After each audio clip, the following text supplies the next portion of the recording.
తీగ కొండికి వానపామును వేస్తారు. వానపాముని చూస్తూ వెనుకున్న తీగను వదిలేస్తుంది చేప. విరుక్కుంటుంది.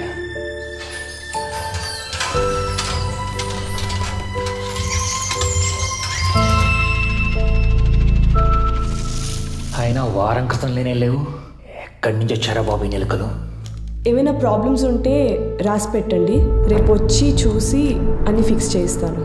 ఒకటే రిక్వెస్ట్, ఇల్లు మాత్రం నీట్గా ఉంచండి.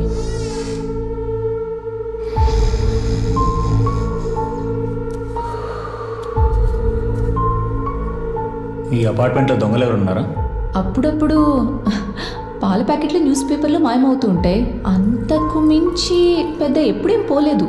ఏ వేసిన తలుపులు వేసినట్టే ఉన్న ఇంట్లో వస్తువులు మాత్రం పిచ్చి పిచ్చిగా మారిపోతున్నాయి. దొంగ అయితే ఎత్తుకుపోతారు, డబ్బులు కట్ట మాత్రం అలాగే ఉన్నాయి. దేమైతే కొట్టే భయపడే వెళ్ళిపోమంటుంది, కానీ నేను తాగి పడేసిన గ్లాసులు ఎత్తిపెట్టదు, పడేసిన సిగరెట్ పేకలు ఎత్తిపెట్టదు. Manu, a local artist. అతని వర్క్స్ చాలా లోన్లీగా ఉంటాయి. లోన్లీనెస్ బహుశా అక్కడే కనెక్ట్ అయ్యానేమో. ఎక్కువ చక్కెర నాలుగు మీద తీగానే ఉంటుంది, కానీ అది రక్తంలో కలిసాక గందరగోళం చేస్తుంది. సాయంత్రం ఇంట్లో కాఫీ తాగుతావా? మీతో నేనెందుకు కాఫీ తాగాలి?